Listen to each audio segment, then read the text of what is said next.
नमस्ते दोस्तों, स्वागत है आपका हमारे चैनल में। मैं आज आपके लिए एक ऐसी डरावनी कहानी लेकर आई हूँ जो बिल्कुल सच्ची है। ये कहानी नोएडा की रहने वाली नेहा की है, जिसने खुद मुझे बताई थी। नेहा आज भी इस घटना को याद करके कांप जाती है। तो चलिए शुरू करते हैं इस रहस्यमय और डरावनी कहानी को।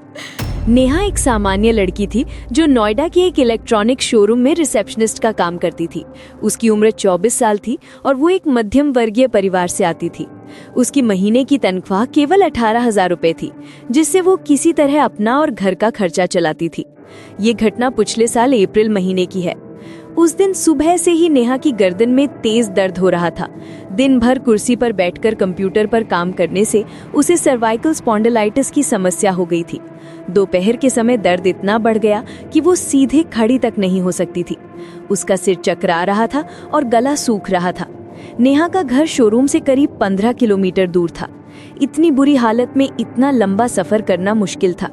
तभी उसे अपनी बचपन की दोस्त मीरा का ख्याल आया। मीरा ने कुछ महीने पहले ही शोरूम के नजदीक एक छोटा सा फ्लैट किराए पर लिया था। नेहा ने तुरंत मीरा को फोन किया। मीरा, मेरी तबीयत बहुत खराब है, गर्दन में भयंकर दर्द हो रहा है। क्या मैं तेरे फ्लैट में थोड़ी देर आराम कर सकूं? घर जाने की हालत नहीं है। मीरा ने तुरंत हाँ कर दी। वो बोली, हाँ नेहा, बिल्कुल, मैं अभी ऑफिस में हूँ, लेकिन चाबी नीचे सिक्योरिटी गार्ड के पास छोड़ दूंगी। तू जा और आराम कर। दवाई भी साइड टेबल पर रखिए, मैं शाम तक आ जाऊंगी। मीरा ने नेहा को पता भेजा। Flat number 204, rose garden apartments, sector 18। ये एक पुरानी 5 मंजिला इमारत थी, जिसकी दीवारों पर नमी के दाग और काई लगी हुई थी। इमारत देखने में ही भूतहा लगती थी। दोपहर के 2:30 बजे नेहा उस इमारत के सामने खड़ी थी। अजीब बात ये थी कि दोपहर का समय होने के बावजूद भी इमारत के आसपास सन्नाटा था। न कोई बच्चों की आवाज, न कोई हलचल। गार्ड भी अपनी कुर्सी पर झपकी ले रहा था। नेहा ने उसे जगाया और चाबी मांगी। गार्ड ने आंखें मलते हुए कहा, दूसरी मंजिल 204 नंबर, लेकिन बहन जी अकेली मत जाना वहाँ।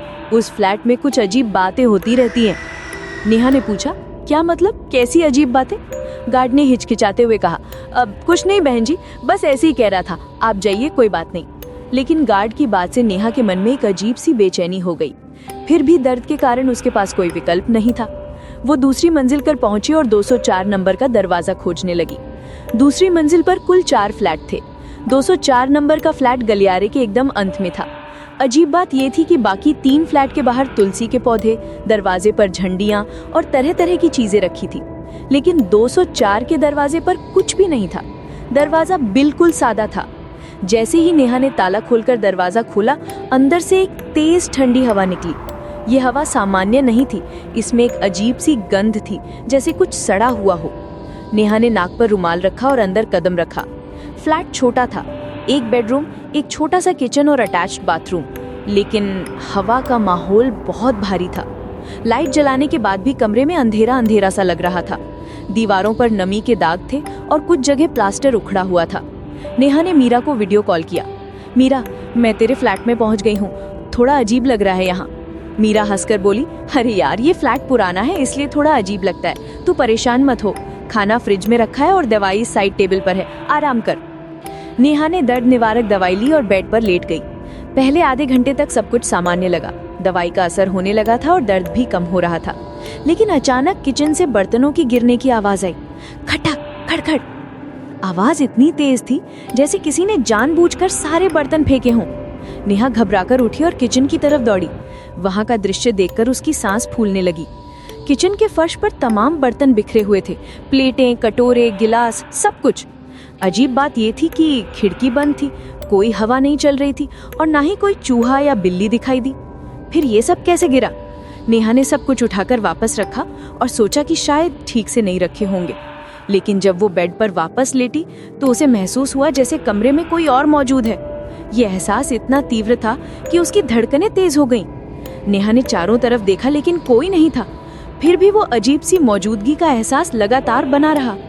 हवा भारी लगने लगी थी और सांस लेने में तकलीफ हो रही थी। तभी बाथरूम से पानी बहने की आवाज आने लगी। नेहा ने सोचा शायद नल की टोटी खराब है या फिर वाटर प्रेशर की वजह से अपने आप खुल गई है। वो बाथरूम गई तो देखा कि नल पूरा खुला है और पानी जोर से बह रहा है। उसने नल बंद किया, पर एक अजीब बात नोटिस की। पानी साफ नहीं बल्कि हल्का लाल रंग लिए हुए था, जैसे उसमें खून मिला हो। नेहा की सांस फूलने लगी। उसने पानी को गौर से देखा तो वाकई उसमें खून जैसा रंग था। घबराकर उसने नल को कसकर बंद किया और वापस कमरे में आने लगी। लेकिन जैसे ही वो बाथरूम से निकली, उसे लगा जैसे कोई उसके पीछे पीछे आ रहा है। उसने पीछे मुड़कर देखा लेकिन कुछ नहीं था। बेड पर बैठते ही उसे अजीब सी आवाजें सुनाई देने लगी। कभी कुछ सरकने की आवाज, कभी किसी के चलने की आवाज, कभी धीमी धीमी सिसकारी। ये आवाजें कमरे के अलग अलग कोनों से आ रही थी। नेहा का डर बढ़ता जा रहा था। उसने मीरा को फोन किया लेकिन उसका फोन व्यस्त था। फिर उसने अपनी माँ को फोन करने की सोची, लेकिन डर के मारे हिम्मत नहीं हुई। माँ को पता चल गया तो बहुत चिंता करेंगी। नेहा ने खुद को समझाया कि ये सब तनाव और दवाई का असर है। वो वापस लेटने की कोशिश की, लेकिन आंखें बंद करते ही एक बहुत ही अजीब बात हुई। आंखें बंद करने पर उसे साफ साफ महसूस हो रहा था कि छत पर कोई है, जैसे कोई सफेद साड़ी में लेटा हुआ हो और उसे घूर रहा हो। आंखें खोलकर देखती तो कुछ नहीं दिखता, लेकिन आंखें बंद करते ही वो डरावना एहसास वापस आ जाता। ये सिलसिला लगभग 10 मिनट तक चलता रहा। नेहा इतनी घबरा गई कि वो उठकर बैठ गई। अब कमरे का तापमान भी अचानक गिर गया था। गर्मी का मौसम होने के बावजूद भी इतनी ठंड हो रही थी कि उसकी सांस दिखाई देने लगी। अचानक उसकी नजर बेड के नीचे गई। वहां अंधेरे में कुछ चमकदार दिखाई दिया। वो झुककर देखने गई तो एक चांदी का कंगन पड़ा था। कंगन पुराना था और उस पर काले काले धब्बे थे। कंगन को छूते ही उसे लगा जिसे किसी ने फ्रीजर से निकाला हो, बर्फ की तरह ठंडा। कंगन हाथ में लेते ही कमरे में अजीब सी चीजें होने लगी। दीवारों पर लगी तस्वीरें हिलने लगी। पंखा अपने आप तेज हो गया और किचन से फिर से बर्तनों की गिरने की आवाज आई। इस बार नेहा को किचन में जाने की हिम्मत नहीं हुई। वो बेड पर सिमट कर बैठी रही। तभी उसे बाथरूम के दरवाजे के पास एक काली परछाई दिखाई दी। ये परछाई एक औरत के आकार की थी, लेकिन उसका चेहरा साफ नहीं दिख रहा था। परछाई के बाल लंबे और बिखरे हुए थे। वो सफेद साड़ी पहने हुए थी जो फटी पुरानी लग रही थी। परछाई धीरे धीरे नेहा की तरफ बढ़ने लगी। उसकी कदमों की आवाज नहीं आ रही थी, लेकिन फर्श पर गीले पैरों के निशान बन रहे थे। जैसे जैसे वो नजदीक आती जा रही थी, कमरे का तापमान और भी गिरता जा रहा था। नेहा इतनी डर गई कि उसके मुंह से आवाज तक नहीं निकली। उसके हाथ कांप रहे थे और पूरे शरीर में पसीना छूट गया था। परछाई उसके बिल्कुल सामने आकर रुक गई। अब नेहा को उसका चेहरा दिखाई दिया। ये किसी जीवित इंसान का चेहरा नहीं था। उसकी आंखें बाहर निकली हुई थी, चेहरा सूजा हुआ था और मुंह से काला खून निकल रहा था। बाल बेतरतीब थे और गले पर नील के निशान दिख रहे थे। अचानक वो बोली, तुम कौन हो? ये मेरा घर है। मैं यहाँ अकेली रहती थी। यहाँ से चली जाओ वरना मैं तुम्हें भी अपने साथ ले जाऊंगी। उसकी आवाज इतनी तेज और कर्कश थी कि नेहा के कान में दर्द हुआ। ऐसा लगा जैसे कोई धातु तर नाखून से खुरच रहा हो। नेहा कुछ जवाब देना चाहती थी, लेकिन जबान हिली ही नहीं। लगा जैसे किसी ने उसका गला दबा दिया हो। सांस लेने में भी तकलीफ हो रही थी। परछाई ने अपना हाथ नेहा की तरफ बढ़ाया। उसकी उंगलियां सामान्य से बहुत लंबी और काली थी। नाखून भी असामान्य रूप से लंबे थे। जैसे ही वो नेहा के कंधे को छूने वाली थी, नेहा ने आंखें बंद कर ली। हे भगवान, मुझे बचाओ। हनुमान जी, मेरी रक्षा करो। नेहा की मुंह से ये बात निकलते ही वो परछाई अचानक गायब हो गई। लेकिन कमरे में सड़ान की गंध और भी तेज हो गई। ऐसी गंध जैसे कोई लाश सड़ रही हो। नेहा उठकर तुरंत किचन में भागी और वहां कोने में छुप गई। उसका पूरा शरीर कांप रहा था और सांस लेने में भी तकलीफ हो रही थी। पसीने से उसके कपड़े भीग गए थे। वो किचन की खिड़की से बाहर देखने की कोशिश की, लेकिन बाहर भी अजीब सा माहौल था। सड़क पर लोग आ जा रहे थे, लेकिन किसी की आवाज साफ सुनाई नहीं दे रही थी, जैसे सब कुछ धुंधले से पर्दे के पीछे हो रहा हो। नेहा ने बार बार मीरा को फोन किया, लेकिन उसका फोन नहीं लग रहा था। घंटे बाद मीरा का फोन आया। अरे नेहा, तू कैसी है? मैं मीटिंग में थी इसलिए फोन नहीं उठा सकी। मीरा, जल्दी आजा, यहाँ कुछ गड़बड़ है, मुझे बहुत डर लग रहा है। अरे क्या हुआ? तू ठीक तो है ना? नेहा ने सारी बात बताई, लेकिन मीरा को विश्वास नहीं हुआ। उसने कहा, यार ये सब तेरे दिमाग की बात है, तनाव और दवाई का साइड इफेक्ट होगा। मैं आधे घंटे में आ रही हूँ। लेकिन मीरा को आने में पूरा 1.5 घंटा लग गया। इस दौरान नेहा किचन के कोने में छुपी रही। कई बार उसे कमरे से अजीब सी आवाजें आती रही। कभी किसी के रोने की आवाज, कभी बर्तनों के हिलने की आवाज, कभी फर्श पर किसी के चलने की आवाज। जब मीरा आई और दरवाजा खटखटाया तो नेहा को आवाज साफ सुनाई नहीं दी। मीरा को लगा कि शायद नेहा सो रही है। उसने फोन किया, तब जाकर नेहा ने दरवाजा खोला। अरे नेहा, तू इतनी घबराई क्यों है और दरवाजा क्यों नहीं खोल रही थी? मैं कब से खटखटा रही हूँ, मुझे कोई आवाज सुनाई नहीं दी। मेरा यहाँ बहुत अजीब चीजें हो रही हैं। अरे यार तू पागल हो गई है क्या? यहाँ तो कुछ भी नहीं है, देख सब कुछ सामान्य है। मीरा ने पूरा फ्लैट चेक किया लेकिन कुछ अजीब नहीं लगा। लेकिन जब नेहा ने वो चांदी का कंगन दिखाया तो मीरा का चेहरा पीला पड़ गया। ये कंगन कहाँ से आया? मैंने तो कभी नहीं देखा, और ये इतना गंदा क्यों है? दोनों ने मिलकर कंगन को गौर से देखा। कंगन पुराना था और उस पर काले धब्बे थे जो धोने से भी नहीं हट रहे थे। अजीब बात ये थी कि कंगन को छूते ही बर्फ की तरह ठंडक महसूस होती थी। मीरा ने कहा, शायद ये पिछले टेनेंट का हो, चल छोड़, हम इसे यहीं रख देते हैं। लेकिन नेहा ने जिद की कि वो इस फ्लैट में 1 मिनट भी और नहीं रुकना चाहती। मीरा को उसकी हालत देखकर दया आ गई और वो नेहा को घर छोड़ने के लिए तैयार हो गई। कैब में बैठते समय एक और अजीब बात हुई। नेहा ने कैब के बैक मिरर में देखा तो वही सफेद साड़ी वाली औरत कैब के पीछे पीछे दौड़ रही थी। उसका चेहरा अब और भी भयावह लग रहा था। मीरा, मीरा देख, वो देख, नेहा चिल्लाई। मीरा और ड्राइवर ने पीछे देखा लेकिन उन्हें कुछ नहीं देखा। यार नेहा, तू सच में परेशान है, वहाँ कुछ नहीं है, मीरा ने परेशानी से कहा। लेकिन नेहा को साफ दिखाई दे रहा था कि वो भूतनी कैब का पीछा कर रही है। उसके बाल हवा में फैले हुए थे और वो मुंह खोलकर कुछ चिल्ला रही थी। घर पहुंचने के बाद भी नेहा का डर खत्म नहीं हुआ। रात भर उसकी आंख नहीं लगी। हर छोटी मोटी आवाज पर वो चौंक जाती थी। कमरे के कोने कोने को देखती रहती कि कहीं वो भूतनी तो नहीं दिख रही। अगले दिन सुबह जब नेहा तैयार होने के लिए दर्पण के सामने खड़ी हुई तो उसके होश उड़ गए। दर्पण में उसके पीछे वही सफेद साड़ी वाली औरत खड़ी थी।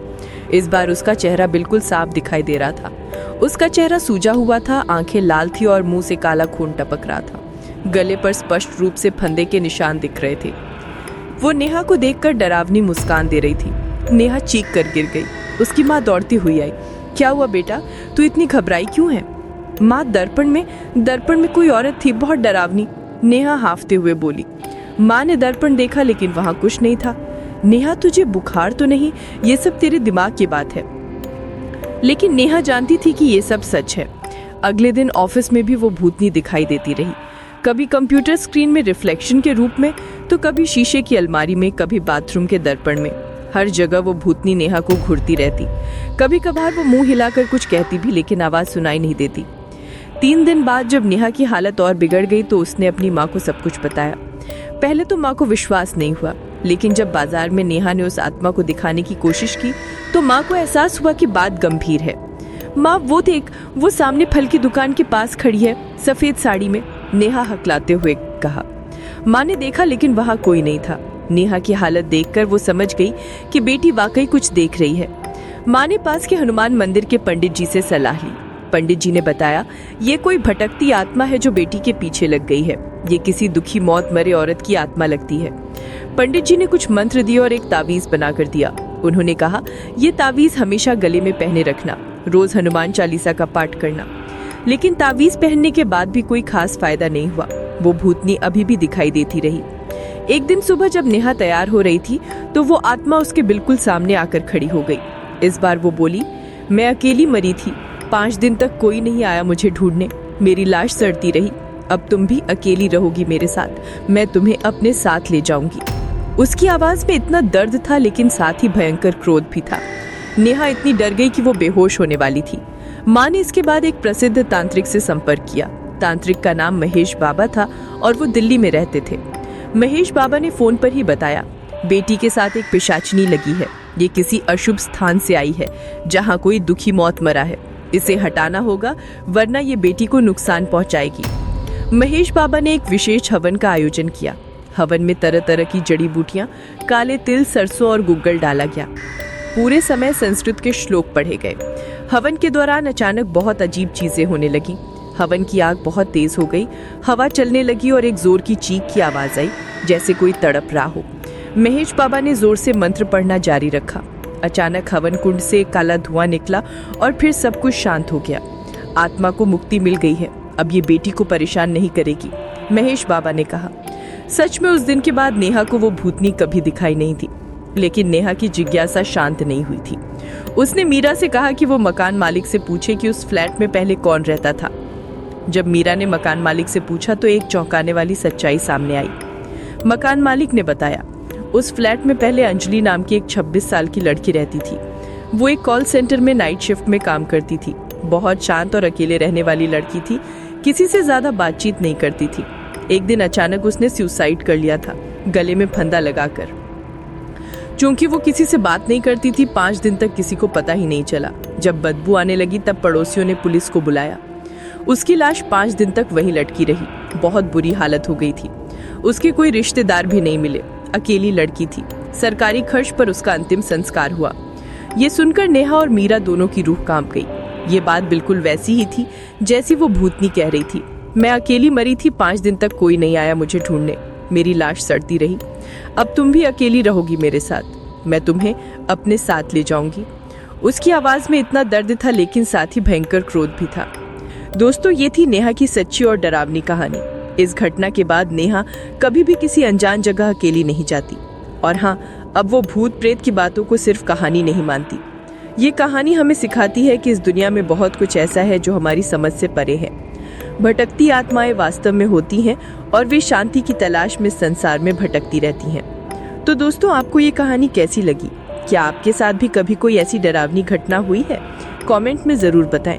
और ऐसी ही सच्ची और डरावनी कहानियों के लिए हमारे चैनल को सब्सक्राइब करना ना भूलें। धन्यवाद।